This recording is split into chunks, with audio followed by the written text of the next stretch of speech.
Was Mortal Kombat on the Amiga a real console killer? We'll find out as we finish him on Amigos, everything Amiga.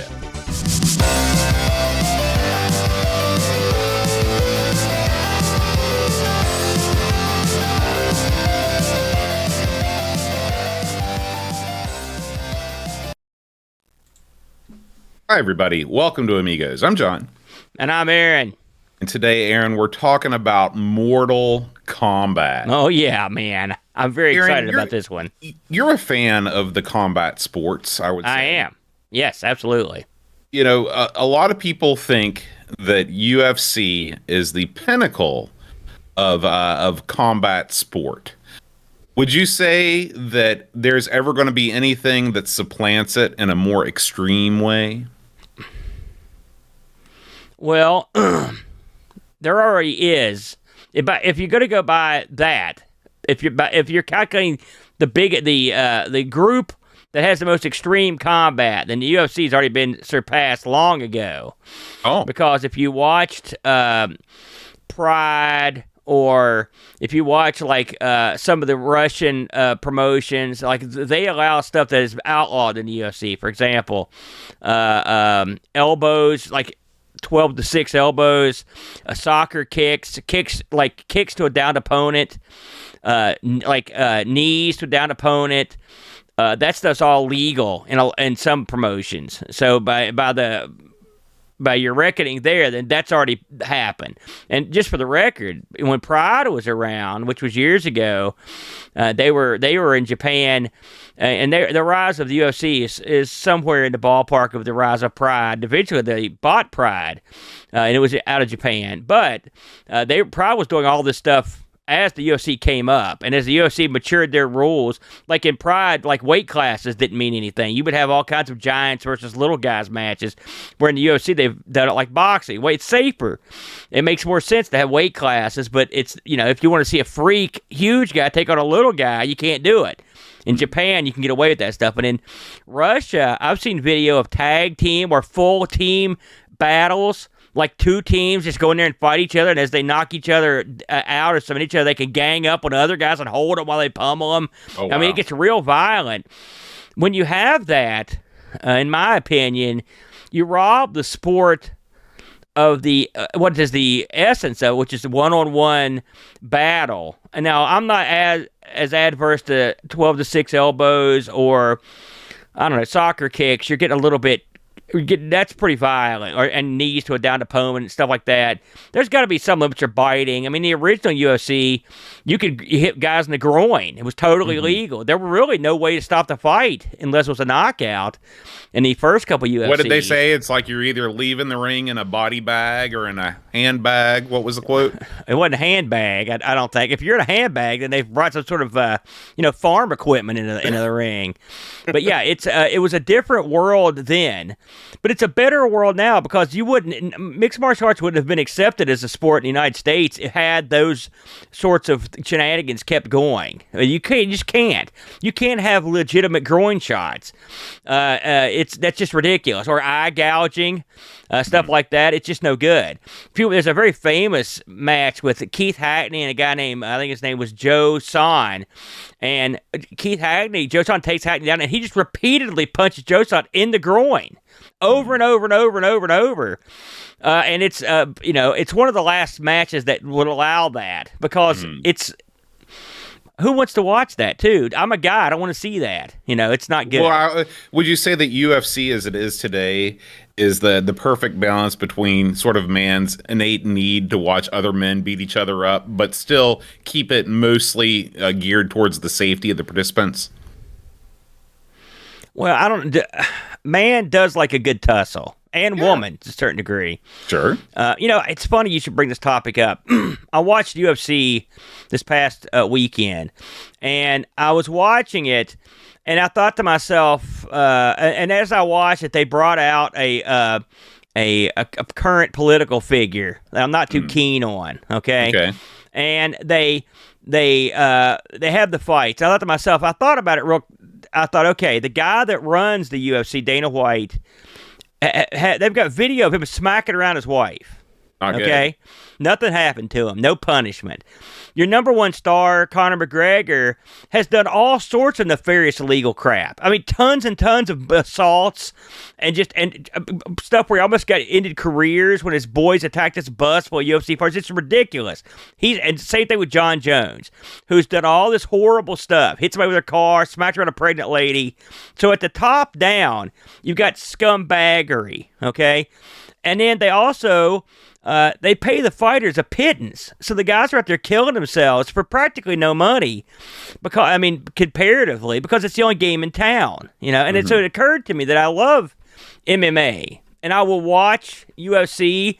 But and also they've gotten rid of USADA, the drug testing, so their drug testing is going to go downhill. Okay, so all these factors, come to the conclusion that I don't like the UFC as a promotion. I don't like them. I mean, I think they're scumbags, frankly. I don't think they care too much. I mean, the safety of the fighters is important so they could fight again, But, I mean, I think they care about making money and shortchanging the fighters as much as they can. And they just lost a huge lawsuit or settled out of a huge lawsuit. So they're going to have to pay some fighters from the 90s up to, like, say, 2017, a certain amount of certain percentage of the winnings of the that they took home in court. It's like 10, 15 grand. It depends on how many times you fought in UFC. But still, they've shortchanged these people forever. And since that thing got settled out of court, nothing is going to change. If you look at the percentages of the gate that UFC pays, it's infinitesimal to what they should be paying the fighters. I mean, they're just Who gets not all the money? The guys at the top. One thing you've got to remember is that it's a conglomerate bought the UFC, and they took out huge loans to afford to buy it, right? UFC is incredibly profitable, and they're making their money, but their number one goal is to make money. And one of the reasons they bought the UFC, and one of the reasons it was so attractive, was because they don't pay the fighters anything. And they've got effectively almost a monopoly on MMA. And so, not to turn this game show into a rant about the UFC, but when it comes to mixed martial arts, I love the idea of it. I love the concept. I love the execution of it, but the actual promotion are the scummiest of bags. A lot of these promotions are scumbags. It's a real shame. Much like boxing, by the way. Yeah, it's a real bummer. I think the best thing to do is to turn away from all these real life promotions and go to the best promotion, the one that takes place on a foreign planet. Let's talk about Mortal Kombat. Mortal Kombat!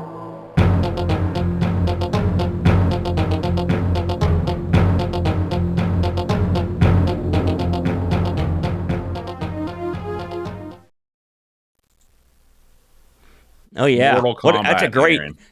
That's a great place to start. Yeah. All right, Aaron. Mortal Kombat. This is a Midway arcade game that was released, Aaron, in 1992. 1992. This game, Aaron, was developed in only 10 months, which is not a very long time to have a fully realized arcade game built from the ground up. This game was developed by Ed Boon and John Tobias. They wanted to make a ninja themed fighting game at first, and so they came up with this idea, and they took it to Midway, and Midway was like, no, we're not doing the ninja fighting game, but what we are doing is a game based on Universal Soldier starring Jean-Claude Van Damme. Yeah. Now, unfortunately, Jean-Claude Van Damme was already in negotiations with another company for a video game that was ultimately never released, and so the higher ups at Midway grudgingly gave these two guys permission to go back to their original idea, but they wanted to kind of bring in that sort of action star thing. So they brought in guys, there's like Johnny Cage, who could be, maybe like some sort of a Van Damme-ish character. Absolutely. He does the Van Damme punch. Yeah. Groin shot, Speaking of punches to the groin, that's his stock and trade. So this game was released, like I said, in 1992, and it is in a stock cabinet, but it ran on some pretty advanced hardware for the time, some proprietary hardware called the Midway T-Unit system, the T-Unit. Sounds like a rapper. Yeah, that's right. That's right. It featured a Motorola 68,000 processor running at 8 megahertz combined with a Z80 processor for sound processing. The graphics and the controls, this game features tons of digitized sprites, and there's all kinds of sound samples in this. Aaron, tell me about the first time that you ever saw Mortal Kombat. It's funny. I was just pondering it as you were speaking, because I distinctively remember walking into the arcade in Canal City. There was an arcade at the Canal Mall, and I used to go there because I thought it was a dandy arcade. They'd get some laser stuff in there. They'd get some fighting games in there. They had a good mix. And I walked in one time, and I heard some noise, and I saw a big crowd around a machine. Now, anytime you see the big crowd, it's going down. It means something new's come to town. Right. And I walked over, and I was just, because, I'm a big fan of the old kung fu movies, the old chop suey movies we used to call them. And so all of a sudden, this hones into view. I'm just like, holy moly. It was the cabinet. The cabinet for this is a striking red cabinet with some gold dragon on the side. It's beautiful. And then I could hear the martial arts going on and hear the gongs and all the crap going on. I'm like, what is this? And I roll over, and here it is. And I was sitting there looking at this, and I watched it for a long while. I don't think I even played it this time. I just watched it. And I thought to myself, and I swear to God, Bo, you're going to laugh when you hear this, but I thought to myself, it's happened. These games have become too graphically violent. They're too violent. It was too violent for me. Commander violence. That's how violent it was. And so I thought to myself, my God, because I saw a guy do, or it might have been the computer, but I saw one of the fatalities, and that was something that was completely brand new. And the digitized fighters, and the thing is, the first Mortal Kombat in the arcade, the fighters were huge. They were really big, and they looked really good. And I had seen the digitized gimmick in Pit Fighter. Mm-hmm. And the guys in that looked pretty good, but the game was not very good. And so I was like, holy smokes, I cannot believe what I'm seeing. I was really surprised and amazed. But I did think it was so violent that it was too violent. It's funny because years later, when they released Mortal Kombat on, I think the PlayStation 3, they had added this bit where they zoom into like an X-ray, and so when you punch a guy, it shows their bones cracking and their jaw breaking. And I remember thinking, they finally done it. They've made this game too violent. So I thought that 2 times about the same game series. And I will say, as much as I like Mortal Kombat, that direction I always thought was dumb. Frankly, I never liked that. Well, I think that when you start out, when you make the base game, when you release this game in 1992, obviously you've got to find ways to ratchet up the violence level, because this is why people play Mortal Kombat. I don't think, maybe there are people out there that say, hey, screw Street Fighter. It's not a very strategically oriented fighting game. Mortal Kombat is where all the real strategists and the tacticians are. I'm sure there are some people that think that, but by and large, I think most people that are serious about fighting games as a competitive art form, like you see at EVO, you're going to find a lot more Street Fighter guys. Now, I'm no expert in the fighting games. I know you and your brother are. Would you concur with that, or you did disagree? Oh, yeah, I would absolutely. It's funny. One of the things, I saw this, of course, and I thought, of course, Street Fighter was great. You can imagine how much someone like myself would love Street Fighter. And I thought to myself, well, they've got themselves a gimmick here to basically counter Street Fighter effectively.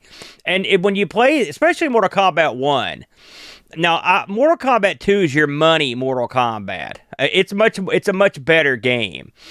But Mortal Kombat 1 is not what I would call the deepest game. It doesn't have, a lot of the fighters do the same, they all do pretty much the same kicks and punches except for the special moves. And so it's a lot more of the same, but the novelty of it can't be undersold, or can't be oversold because it was so impressive visually and audibly. It had everything. It was like an old Kung Fu movie come to life, complete with the old Kung Fu movie script. Look, this could be something that was straight out of Hong Kong. Shaw Brothers could have put this together. And the fact that the double aspect of it is that you didn't know how to do the finishers. They didn't have it on the cabinet or anything, so people were sitting in there. They knew they existed, because you'd seen a computer do it, and so you would spend the time trying to figure out how to do this.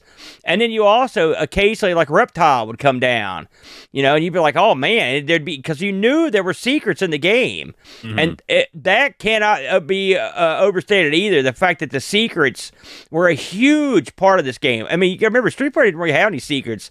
This had all the secrets, and they added more and more as they went on. So the guys over there came up with a real good winning formula.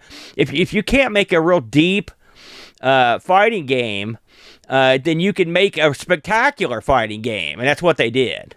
Yeah. This game, just to kind of break down what goes on, this is, of course, a one-on-one fighting game where you can choose any one of 7 playable characters. You work your way up the ladder of one-on-one matches where you end up fighting everybody else, and then you have to fight the mirror match, where you go against your own self. Then you're not done yet. You've got to fight in 3 endurance matches, each of which involve 2 opponents, 2-on-1. And at the 3rd endurance match, the player fights the first big baddie, Goro, and then the final match against Shang Tsung. Where does this take place? Well, it takes place in Earth Realm, of course. This is a tournament where Shang Tsung, the big baddie, has an island, and like you said, this is right out of a kung fu movie. And there's 7 different locations on the island where you are fighting.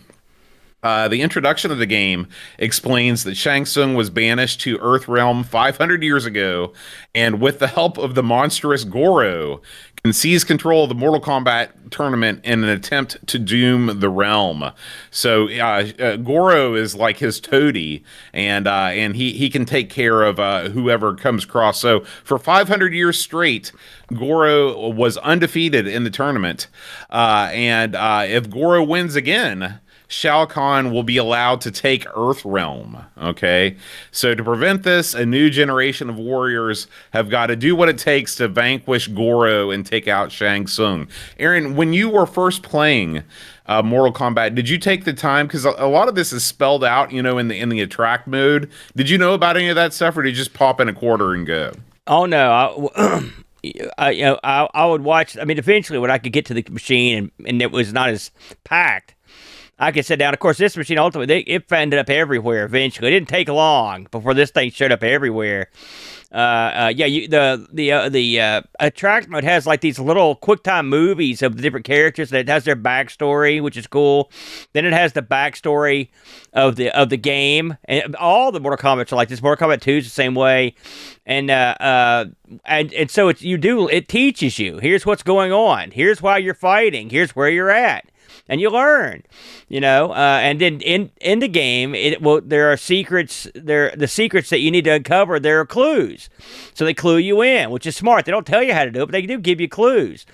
So they did a good job of making it. It's almost like you don't have a documentation for the arcade machine, but they did do a good job of putting it into the attract mode so you can tell what was going on. And then when you beat the game and you get to see the individual stories. That also, it plays into the plot was, because what's effectively happening is the guys are winning the tournament. Well, what happens when they win? Here's what happens. They tell you. It's kind of neat. They have little pictures in there. So I thought they did a good job. I mean, they didn't cut corners on this. That's for sure. Yeah, well, I think that this is a classic example of American ingenuity. Okay, Japan rolls in with Street Fighter 2. And everybody immediately recognizes that this is the future. This is so far and away the best one-on-one fighting game that's ever been created. Second place is not in the same universe, okay?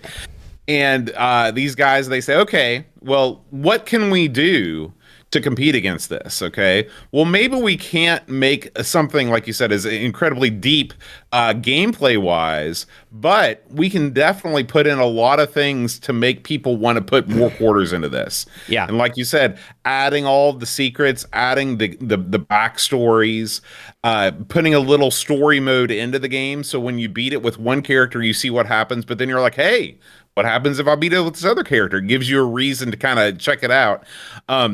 And plus, I think that the whole, like you said, Pit Fighter had done digitized graphics before, so this wasn't entirely new. But if you look at Pit Fighter and you look at Mortal Kombat, I mean, they're really not comparable in terms of the fidelity. I don't think. Yeah, well, you can tell that's the first go. There was a first go at it.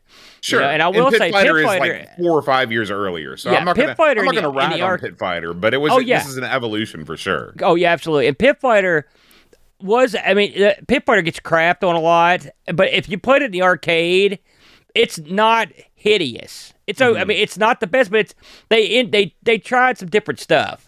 But yeah, you're right. This was several generational leaps, and you're talking about the arcade boards and stuff. I owned all the Mortal Kombats at one time, the 1, 2, and 3, and they were big boards. I mean, big. I mean, they weren't as big. The biggest boards I ever had were the ones for Primal Rage. I mean, that thing's enormous. But the boards for this, it was layers of boards, and they were, you had and what it had a main board, then it had a board with all the sound samples and stuff on it, and so often you'd get these boards where the sound didn't work. It's because something went wrong on that daughter board, But yeah, it was a big game, and if you think about what it takes to store the amount of digitized graphics, the amount of digitized audio that was in this game, and it didn't have a hard drive or anything. This is all stored on chip. So you're talking about a lot of space they had to make do with to get this stuff in. Very impressive. Yeah, and like you said, as a fan of the Kung Fu films, this is the closest that you're going to get to reenact all of your favorite scenes, including all of the sort of supernatural junk that goes in and on all those videos. Another thing that I really think propelled Mortal Kombat into the limelight is the fact that you're getting to the point with home video game systems where you can reach a level of parity where you can purchase one of these ports, take it home, and attempt to practice, hone your skills at home, so when you return to the arcade, you can dominate. Yeah. Depending on what port you get, that's more or less true, but is that something that you witnessed a lot of people doing back in the day? I would say no. I mean, what do you think? Do you have an opinion on that? Did you see that? I can only speak for myself. I never got into it. The only fighting game I ever got into was Killer Instinct. Yeah. And when I got, I saw Killer Instinct at the arcade, and then I knew that Killer Instinct was out because I went over to Jamie's house and Jamie and Brent were playing it. And I was like, okay, this can be something where I can learn the moves and then I can go into the arcade and not make an absolute fool of myself. Yeah. And so that's what I did. So yes, I would say that was what I did, but I don't know if that's normal or not. I think Killer Instinct had a longer tail than Mortal Kombat because because Mortal Kombat 2 came out like the next year. I mean, it was right. Really so cool I can see doing that. I mean, you have all the games to pick to do it with. You picked a good one, because they were once one of these things were a hit. It wasn't long before you had Tekken 2, Tekken 3, Virtua Fighter 2, Virtua Fighter 3, and Mortal Kombat 2, and plus,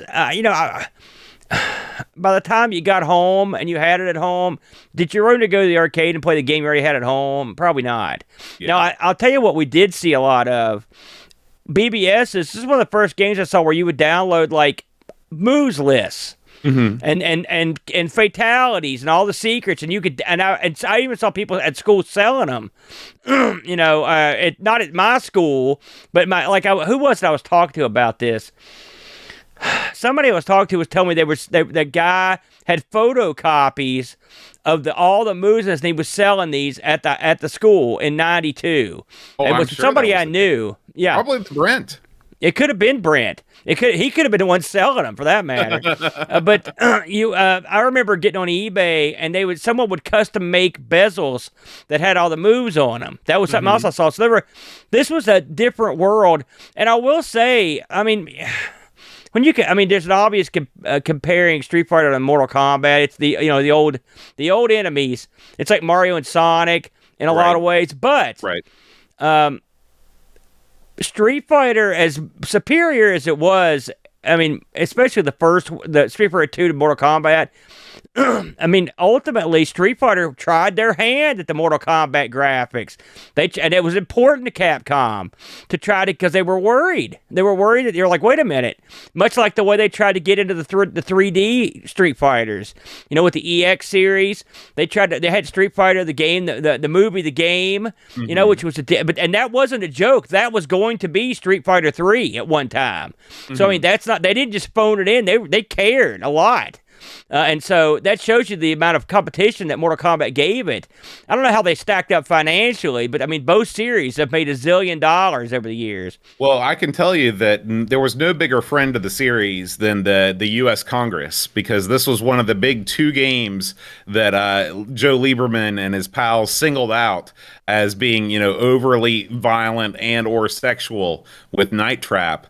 And as soon as you've got Congress and on the nightly news, people are talking about it, there's no game that teenagers want more than something like that. I know when I was a kid, I saw that on the news and I was like, well, I know what I want for Christmas. Yeah. And so that was a big help. The first time I ever played this was actually at Davaroni's, believe it or not. They used to have one of these set up right by the Doctor Who pinball machine. Do you remember that? Yeah. And so I played it a little bit. that was the first time that I saw Mortal Kombat. And then when I rented the Super Nintendo version, and of course the Super Nintendo version is infamous for not having any blood or graphic violence whatsoever. And I was like, this is no good. Without the blood, what are we doing here? I play Street Fighter. And so, and I was the perfect age. I was 11 years old when this came out. And so when you're a kid, you're just like, oh my gosh, this. I can be really, I'm edgy. I'm into Mortal Kombat. And so that was my story. This game continues to be sold. They made 1 million of these. Just like all arcade games, to buy one that's been refurbished and resold, by a reseller, you're going to pay out the wazoo. I just did a cursory glance online, saw these for sale for around $5,000.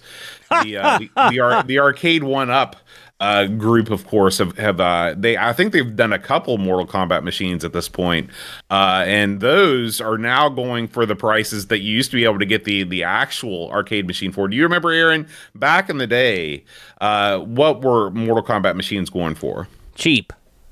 Especially when the sequel came out. You could get these things all day. I saw many of them converted to stuff too. It was not it's not unheard of to find one of these that's been changed. The thing is, here's the problem with Mortal Kombat.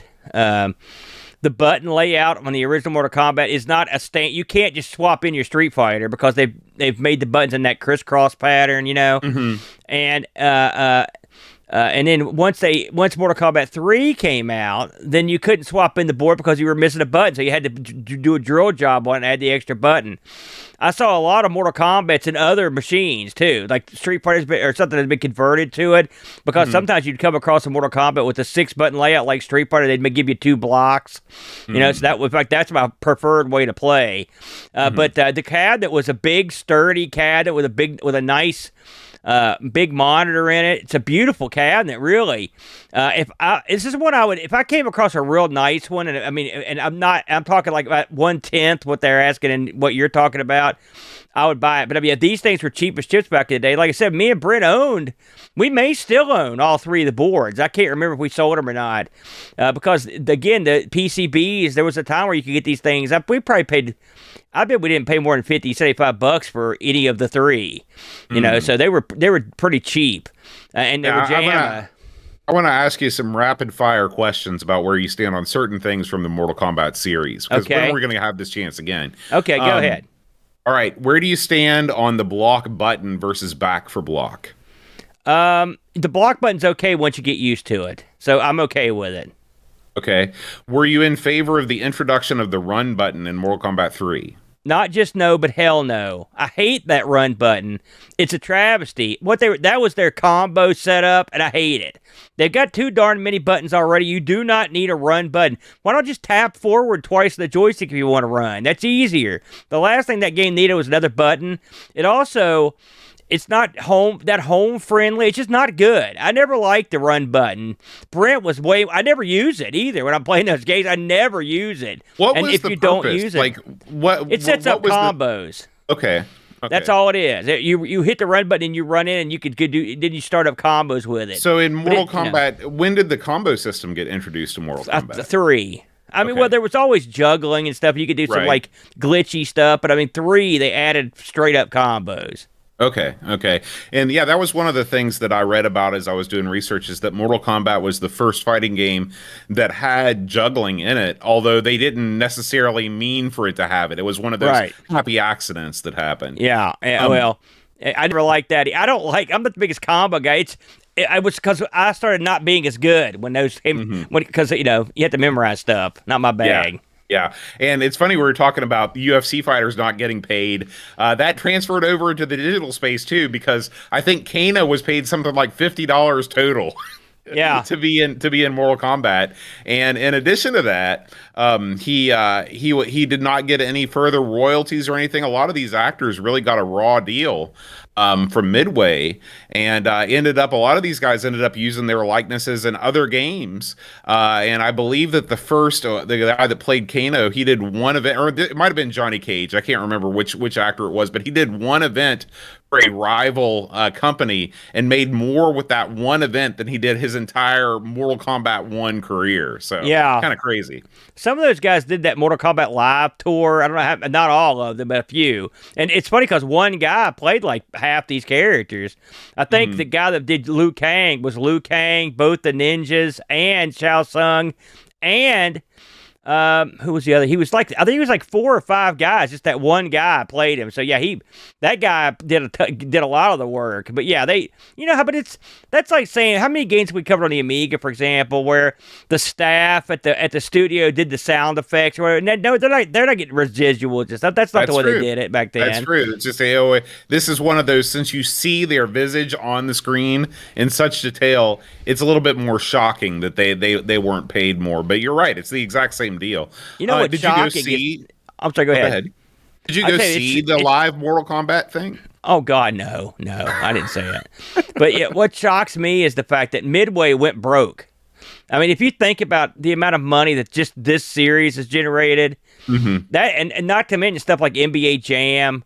I mean, it's amazing to me that those guys blew it so thoroughly. I mean, they talk about mismanagement and just a lot of people give grief to these other companies, but you've got to throw Midway. Me and Brick covered down ARG one time. The amount of missteps and mismanaged money was just unbelievable. And the amount of money they spent on these projects that ultimately never saw the light of day or did horribly. I mean, it's a travesty because that Midway was around for a long time and they have a ton of great games. So it's a horrible 100%. One. All right, Aaron, it's time to talk about the Amiga version of Mortal Kombat. I'm excited to talk about this, I'll tell you, and the reason I'm excited about it is, I'd played this before, a Boater, but it's been a while since I played the first one, because normally I'll gravitate to the second one, and, the Amiga version of this was an anomaly in a lot of ways. It was only released in Europe. All right, so that means people in America were out of luck. Of course, this was 94 when it came out, so late in the game. Yeah, I don't think there were a lot of Americans that were getting their Amiga on at that point. On the Amiga, this was developed by Probe. We just talked about Probe. When we did Outrun, just to go over some of the stuff they did again, 1943, Alien 3, Back to the Future 2. Not a great cast of games, but they also did Golden Axe, Mortal Kombat 2, Primal Rage, Road Blasters, Savage. So they did some good stuff. The Teenage Mutant Ninja Turtle games did both those. This was published by Virgin Interactive. Virgin did a ton of great games, published them. The Aladdin, Lion King, the Cannon Fodders, Sensible Golf, some other stuff. So they did some good stuff. And of course, this was licensed from Midway and Acclaim. This was coded by a couple fellows, Gary Liddon and Richard Costello. Gary Liddon never did anything else on the Amiga, according to all my sources. Richard Costello worked on the Gauntlet games, Golden Axe. Remember Hot Rod? He worked on that. Mortal Kombat 2, Motorhead, Primal Rage, and Terminator 2. The graphics for the game were Jason Green, who worked on Alien 3 and Mortal Kombat 2, and Lee Ames, who worked on Alien 3 and Viz, the soft floppy one. That might be interesting to look at. And, of course, the music on this was arranged by Alistair Brimble, as he often does. He shows up yet again, Boat, famous for the Outrun games, Agony, Alien Breed games, ATR, Body Blows, the Dizzy games, Bubble and Squeak, MK2. Since we're talking about Brimble, this game has a nice intro. It comes up with the the da-da-da, the music that you would expect. It goes through the still screens with that do-do-do-do-do, that music you would expect. But then you start the game. It has a little tune that plays on the character select screen, and then when it shows who you have to fight. But every fight you have in this game has the exact same song. Yeah. They took out every other song in the game. So Alice didn't have much to do when it came to arranging these.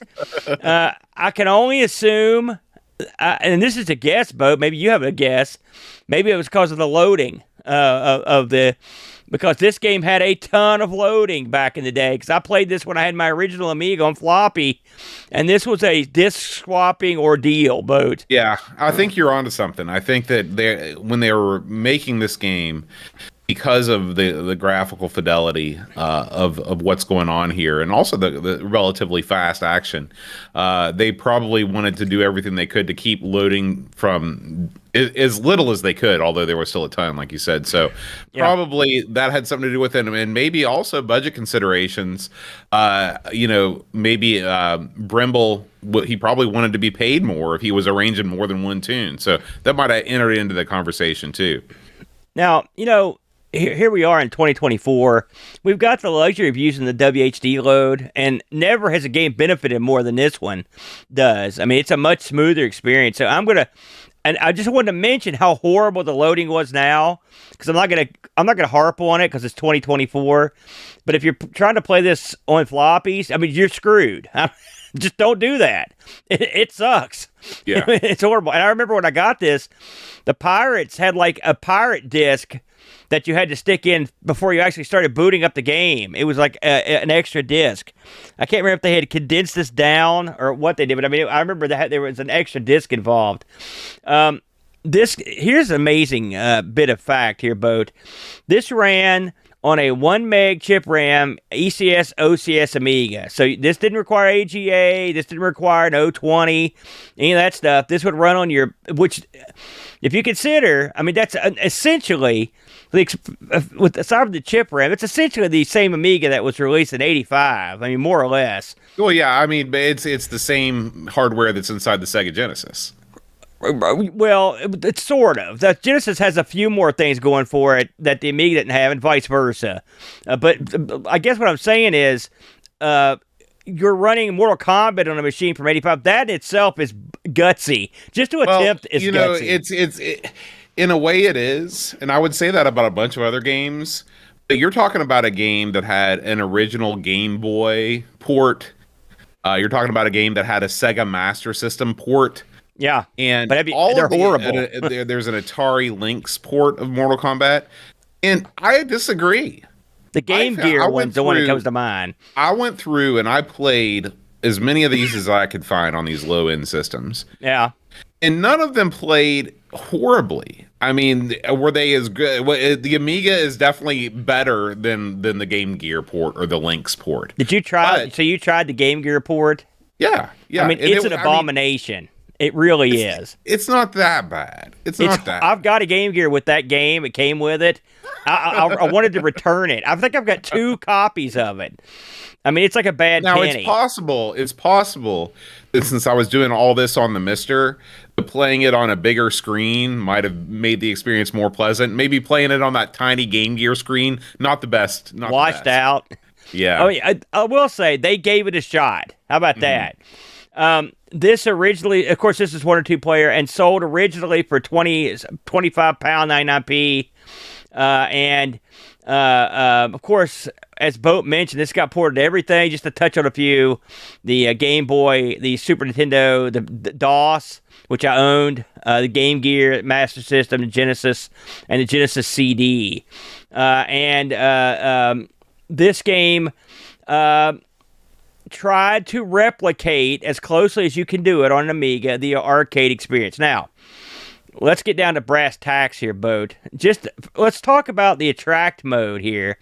When you come up, after it loads up, it gives you a long screen about codes, and then you get that da-da-da screen, and then it starts the attract mode. And right. The attract mode is impressive. That showed me that this was a straight-up port of the Genesis version. Because the whole reason that code screen is in there is to give you a place to put in the blood code on the Sega Genesis.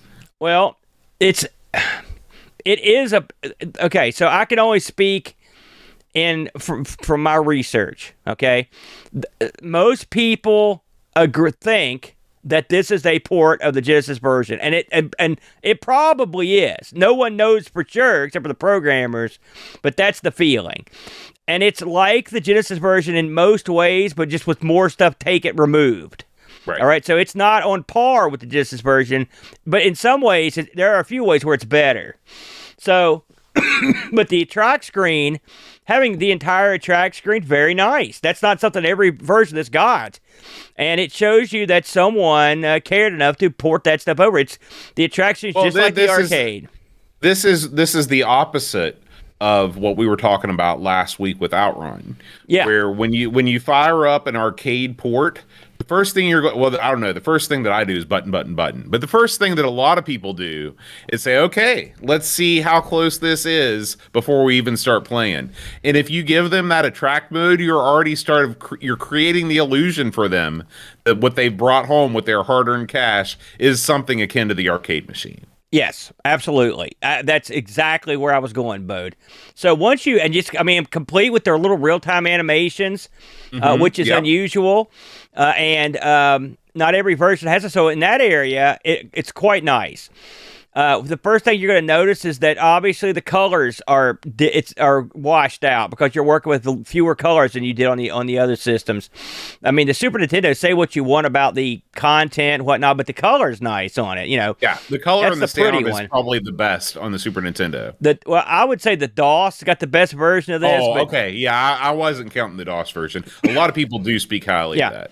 So once you see this, okay, let's start the game. You can get on your options. The options let you determine how many credits you have in the game. I think it's up to 6. You can also set the computer's difficulty from easiest to like easy to medium to hard I think the way it goes. I beat the game on easiest because I know Mortal Kombat, and easiest means hard, and medium means murderous. But I did try it on the other ones with varying degrees of success.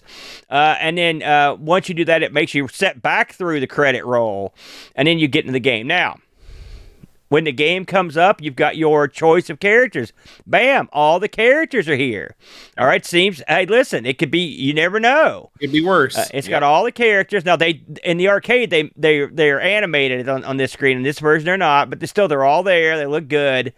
And you pick the character you want, and you go into combat. Now, I mean, I think we're both on the same page. So far, everything looking good. Then the game comes up, and it's time to fight. And I'll tell you, like I said, the old days, it took forever to load. So throw that out. Game loads up pretty quickly, and you're ready to fight. And you've got your backgrounds. The backgrounds, I thought, were pretty good. They were changed in some areas that you would probably not notice if you didn't play a lot of Mortal Kombat, but I noticed them. Like in the pit, for example, they got rid of the clouds. There's no clouds in the background. In the throne room, the windows are gone. They put up like tapestries, so they did some stuff, and of course everything's washed out looking. But for the most part, I thought the backgrounds looked okay. What did you think? Yeah, I was very pleased with how everything was presented. Yeah. I tried to remove my previous experience with the other console ports and just tried to think about if I had played this in the arcade and it had been a couple weeks and then I was at the store and I saw this thing for sale and I'd been saving my birthday money, and if I brought it home and fired it up, I would think, yeah, this looks like the arcade version. Because really, at the end of the day, most of your players of this game are not going to be focusing too hard on the backgrounds. They're going to look at the characters, and I think the characters themselves, despite the fact that there's not they are missing some colors and the animation isn't quite silky smooth, the characters look pretty darn good in this game. I agree. Let's go ahead and talk about them. So each character is rendered as you would expect. Also, when you start the game, one of the first things you see it comes up is Reptile pops in. Mm-hmm. You know, he talks about secret character. How do you get to me? You know, you're like, okay, that's interesting. Then then they show you the levels of fighting where it shows who your opponents are. It just looks like pretty much like the arcade. Then you start to fight. The announcer pops in. The whole 9 yards. You're in. You're fighting. You've got sound effects and music. And you've got the screen as you would have seen it in the arcade. Now, it's time to put these people to work. Does this game have the moves? It does. It's got the moves. And we'll get into the controls here in a minute, which is that's your sticking point. But as far as I know, it had every move that you should have. I tried every character, and I could get off most of their moves. There were a couple I had trouble, and now getting off their finishers, that's a whole different story. But I was satisfied that they had the moves, and I will say, and you mentioned this, Boat, these characters do not have all the frames that they have in the arcade or on a better version, but they have enough. But you're going to notice, but it moves at what I consider a very good clip. And that's the thing. You know, I will take reduced frames of animation for speed any day of the week, because at the end of the day, fighting games are supposed to move quickly. They're not supposed to sort of kludge along. And these characters, they move. They move at what I would consider to be arcade speed. Yeah, I would agree with you. Now, to achieve all this, there, of course, aside from the fact that some of the backgrounds are cut down, there's some other things that are missing. There are no shadows in the game. There's no parallax in the game. There's no animated backgrounds in the game. Like, for example, we're looking at the arena area. Like, normally those monks would be moving and stuff and clapping. They don't do any of that stuff. The pit, which you can knock your opponent into the pit, but there's not this. In the arcade, there's a scene where they fall for a couple stories before they hit the pit, and this one they just go right in. There's not an extended fall, so you're losing that.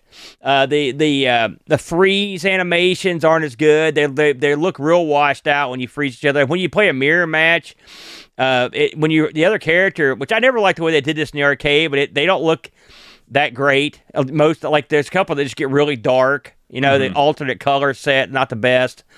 Again, clouds are missing in some areas. But I mean, like you said, and even the parallax, because you'd think that would bother you. I mean, did it bother you that there was no parallax? Or because when the fight starts, you are 100% focused on what you're doing and what your opponent is doing. The only time I pay attention to the background in the game is at the very, very beginning before the fight starts. Yeah. And you're not really looking for a lot of motion. Like we're watching this one right now. It's set in the courtyard. You've got the Buddha statue. You've got the Chinese dog dragon thing statues. I mean, you're like, yeah, this looks like the arcade version. Yeah. It looks... and everything's photo. I mean... This is like 1992 version photorealistic. Like that looks like a real photo of Buddha back there. It's not like a drawing, you know? Yeah. You're dead on there, Boat. Now, so one thing I want to touch on, of course, I mentioned there's only one song. That kind of sucks. But what you do get on the Amiga version is really good sound.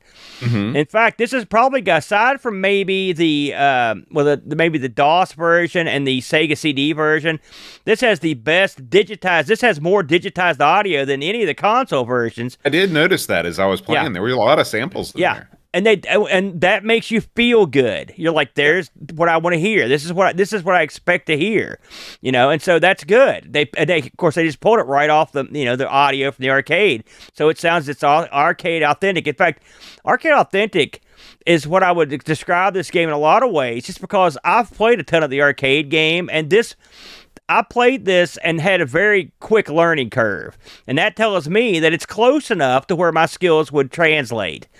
The computer even sort of fights like it does in the arcade, which is get you in a corner and then beat the tar out of you, which they love doing that. So let's talk about the big deal. All right, and the big deal in this game is the controls. In the arcade, this is a 5-button game. You are condensed to 1 or 2 buttons on the home version on the Amiga. So you've got to play this game with 2 buttons. And I had to I went and got the dock. First, I played this all the way through without knowing any of the buttons. Okay, just see if I could do it. And I did. And then I went and looked at the docs to understand how this worked. And so what they had to do was, in some ways, it's a lot like maybe like a Karate Champ on a joystick and button. It's like some moves you do where you're not hitting the button. Some moves you do use the joystick in a way while you're holding the button. Sometimes you have to tap the button twice. It's awkward, and what makes it even weirder is if you've got 2 buttons, you would think they would do something to make those buttons like different, but they really just sort of like double up on the original. They don't change the controls. You just got that. Well, I mean, I can understand that because if they had a separate control scheme for 2 buttons, you're essentially having to rewrite the game, right? And they don't want to do that. Did you try this with 2 buttons or just one? I did not. I didn't even know 2 buttons were an option. Well, it doesn't give you an option. In fact, I didn't know it was an option. Okay. Okay. I read then I went back and I was reading the rules. I was reading somebody's comments and they're talking about having 2 buttons. I'm like, wait a minute. So I grabbed my stick and I hit the other button and something happened. I'm like, oh, I'll be darned. But I'd already played it so long with 1 button. I was used to it, So and then the second one didn't add that much to it. What did you think about Mortal Kombat on a 1-button stick, Bode? Well, like when you look at the move list, you think to yourself, given enough time and given my interest, I could probably get to where I was very comfortable playing this game. I've always considered Mortal Kombat more than Street Fighter a less intuitive special move system. There's less sort of half circles and quarter circles and things like that in Mortal Kombat. And this is just another way of doing those moves.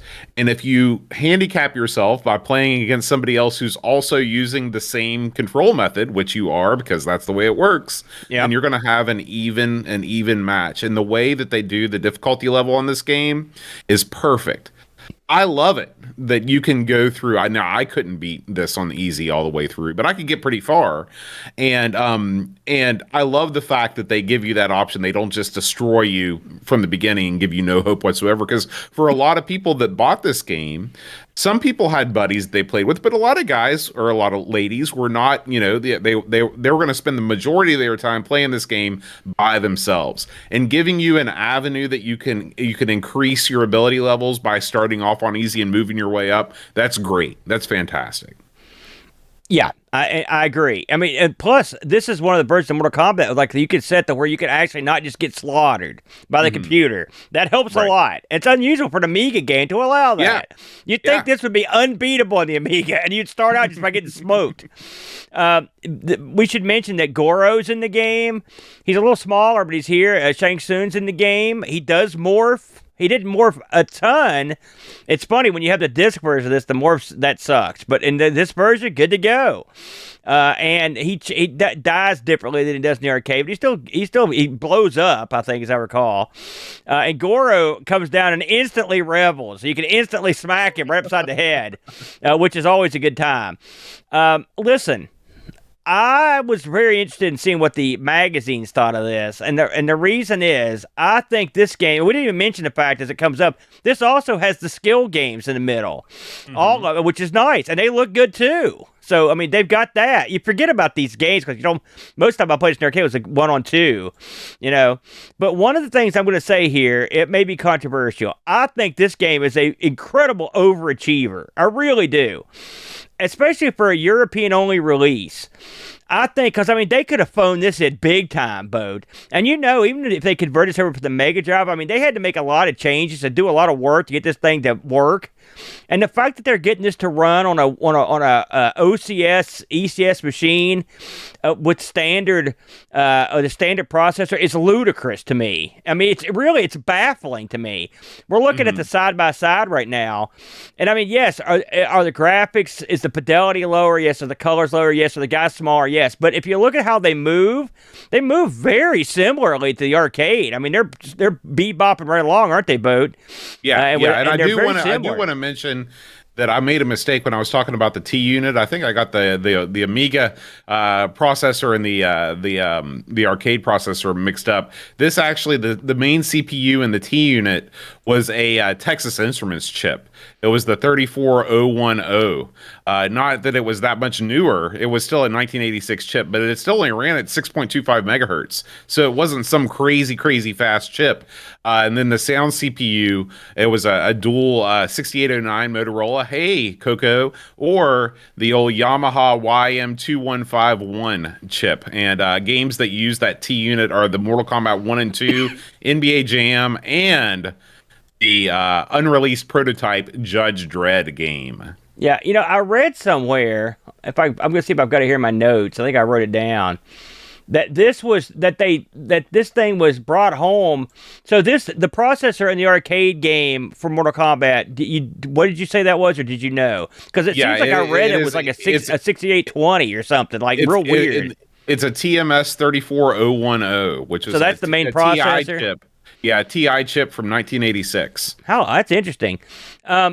Nevertheless, get back to it. I think this is I don't think I ever gave this game as much credit as I should have, because it's you get caught in the whole one button part of it. Oh, you're playing Mortal Kombat on one button. That stinks. It's stupid. Ignore that. Okay, you're playing a game that's released in '94 on a machine effectively that was released in '85. And you're playing a competent, halfway decent version of the game.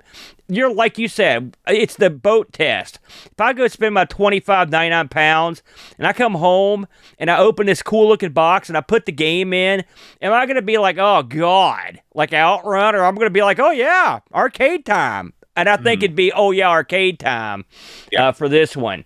I think this is a real winner. I looked up some, before we get to the Discord. I don't think we have any Discord, but I did look up some magazine reviews on this. So get this, Boat.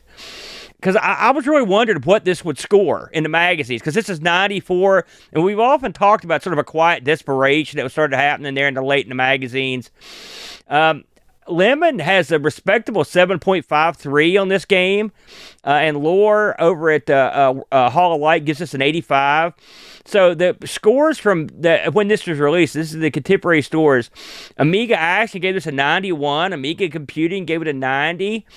Amiga Down Under, which I don't know if we talked about that before, gave it a 78.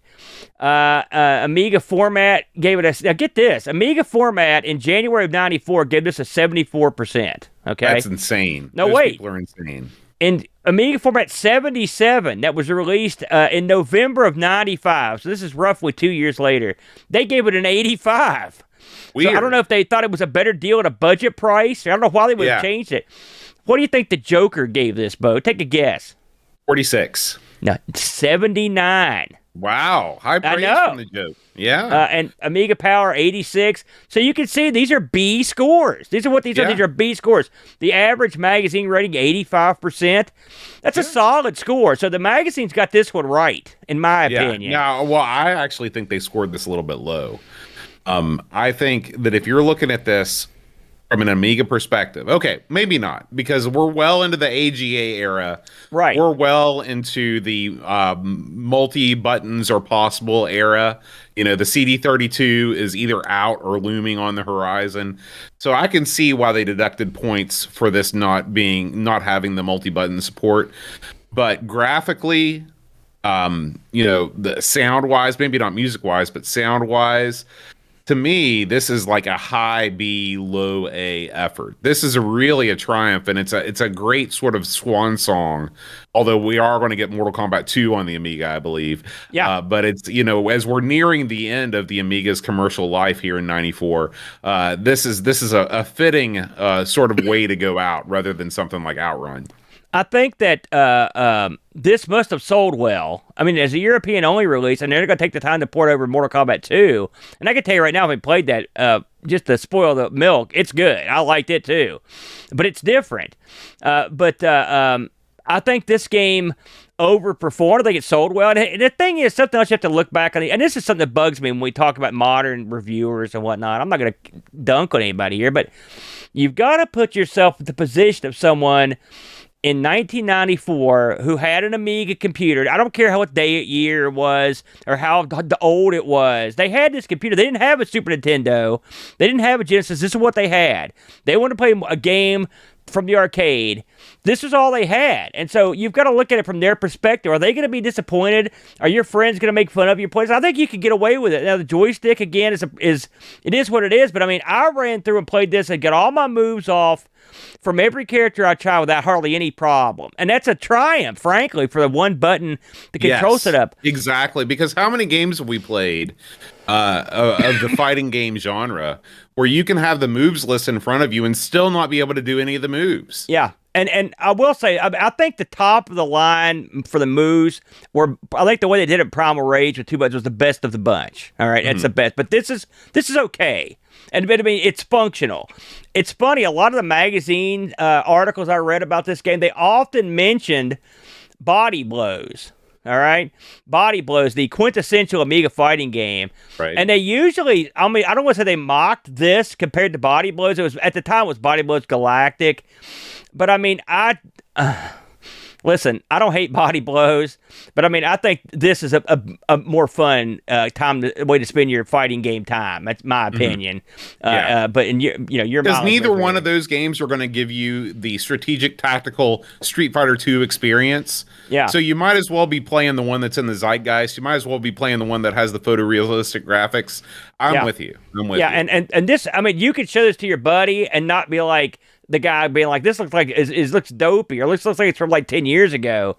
I mean, if you're going to get real cute, you could show your buddy Fighting Spirit, and you can hold your head up high if you showed him that one. So if you want to play a Street Fighter type game or a Fatal Fury type game, that's your game. But if you want to play a digitized fighting game, like, this is your game. This is an excellent choice. Last, before we head out the door, eBay, I checked this out. Because I actually was looking to get one of these. There's a guy in Canada selling one, but the shipping was ridiculous. It's $20 or $26 shipping from Canada. But you could get these things. I saw them having sold recently in the UK, CIB, $26, $15, $31. I'd say there are plenty of these lying around, Bode. So if you're looking to have some Mortal Kombat on your Amiga, or something to show off at a party, or just something, if you're an experienced Mortal Kombat player, this is the game you play with the other guy that's good, just for the challenge of figuring out the controls. That sounds silly, but there's something there, Bode. Right. Any final thoughts on this one, Boder? Yeah, I really feel like this is one of the shining stars of late arcade. Well, okay, let's another thing to think about is like, what arcade games post Mortal Kombat were still getting ported to the Amiga? And you've got your Street Fighter 2, and you've got basically fighting games. I mean, can you think of a lot of other arcade games that were ported to the Amiga after 1994? The ones that I think of immediately were Primal Rage would have been one, and then of course something in the Street Fighter series, Super Street Fighter 2 Turbo got ported. Mortal Kombat 2, as you mentioned, got ported, and then after that, to be fair, what big arcade games were there? Right? And so what I'm saying is that a lot of those ports might have been possible coming off the strong sales of Mortal Kombat on the Amiga because of the fact that they actually did a good job doing it. Yeah, I think you nailed it there, Bo. If you ask any Amiga repair technician what the most problematic component of a motherboard is, they'll undoubtedly mention capacitors. The electrolytic capacitors that shipped with the Amiga are 30 years old or older at this point, and each one is a ticking time bomb waiting to explode battery acid all over your motherboard, sometimes damaging it irrevocably. Don't wait. Replace your capacitors now. Full capacitor kits for every Amiga model are available now at RetroRewind.ca. Don't want to attempt the repair yourself? Use their white glove recap service and leave the intricate removal and soldering process to the professionals using industry standard equipment. Use the promo code Amigos10 at checkout and save 10% off your cap kit or service. Remember, make RetroRewind.ca your first stop for all your Commodore computer needs. All right, and that concludes another episode of Amigos Summer of Arcade. This is where we take a look at some of the arcade games we looked at way back at the beginning of the show 9 years ago when we used to clump 6, 7, 8 arcade games together in one episode. We're never doing that again, Bo. Remember how many pinball machines that we clump into an episode like 12? Screw that. So I'm glad that we're able to give these games a little bit more breathing room and give them their own episode. Aaron, what do we got coming up after this? We don't know. Right. We've actually finished the Amigos Summer of Arcade. So we'll be back to our regularly scheduled program next week with all the Amiga news you want. The Discord reviews will be back, and we will be doing games that are not arcade games on Amigos next week. We hope you've enjoyed this year's Summer of Arcade, and we'll be back in July of 2025. Guys, we will see you then, and until then, adios. Amigos is made possible by contributions from listeners like you. Patreon supporters help choose the games we play, receive exclusive magnets, and get access to the Amigos Retro Gaming Discord server. Visit patreon.com/AmigosPodcast if you'd like to support the show and join our community.